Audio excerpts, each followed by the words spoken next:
God said to me that you shall raise pastors from that which I have given you. And much of our people were still in school. A greater percentage were still in high school. And I remember very well that when we started, it was only me and a few others who were out of school.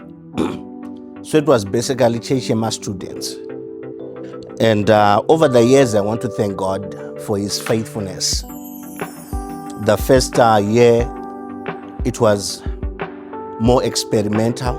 We really didn't know what much to do because I was yet to have a man to whom I was going to submit to. So first year, it was easy, it was difficult, it was bitter, it was sweet.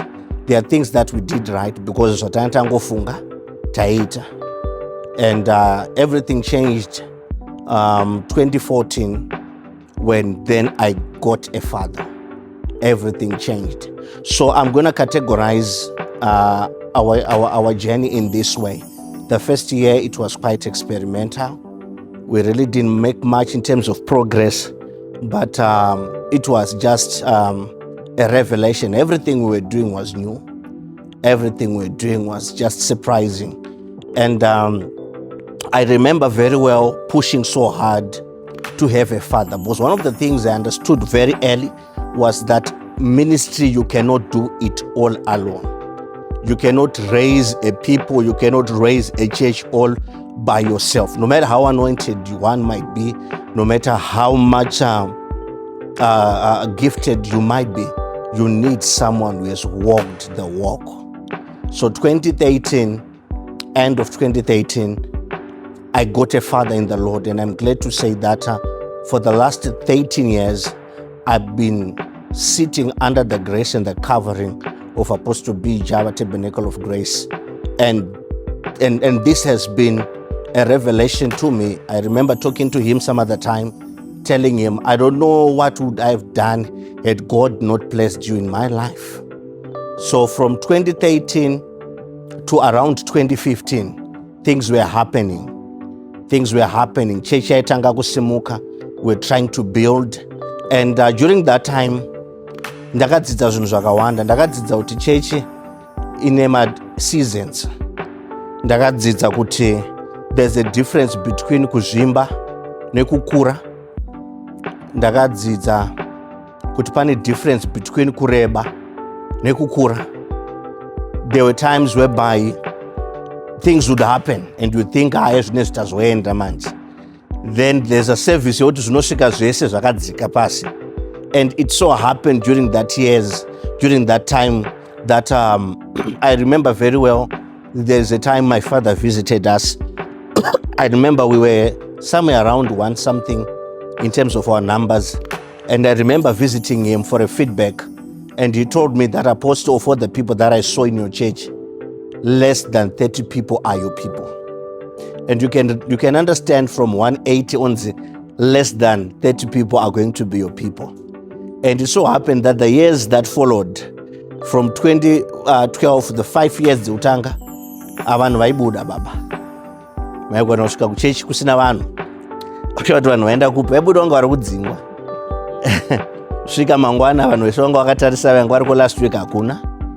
And during that time, no one waifunga kuti I'm going to be with them. Then vasikira vasipo. But I want to thank God pakuti pane zvese izvozvizvi Mwari aibvisa chafu. The core remained. And vasara around 20, God said to me, from this I'm going to build a church. Then I started to teach them. I think those in ministry do understand that the most difficult season of any minister is the season of teaching, the season of grounding. And one of the most painful aspects about ministry is when you look at others, vachitenga vari kuenda kumberi stereki, iwe uchitenga usina kwauri kumboenda. Masizons anorwadza. Munhu akatanga 2 years back anenge akupfuurira aitenga atosvika. Iwo uchingotenga uri kutenderera panzvimbo 1. A lot of people paipa ukana wakashaya baba namweya mutsvene unofunga kuti wakatukwa kana unofunga kuti you're doing the wrong things. So that summed up the first 5 years. Takanga tasara tavashoma. Then we started building. That was around late 2016. 2015 was very hard for me. Of all the years in ministry, 2015 was very hard. 2014, I lost my mom. 2015, I lost people that I thought were my friends. And I learned the biggest lesson in ministry, that you don't need friends. You need colleagues and companions. You don't need friends. Because friends, if you are doing the same thing, there is a high risk and possibility that they'll begin to compete against you. Those who are in ministry, those who are in business, you would understand. Competition. I started, I remember sitting down with my wife telling her, I think we have to reconfigure our settings. We have got to cut off A, B, C, D, E. And it was painful. You know, yawning is never easy. I had to kuburitsa vamwe vanhu tikazvirumura. Then that was the first 4 years. Into 5 years, 2017-18, I was battling finances. I know some of you people here, you never knew, because in ministry sometimes we minister to you with pains.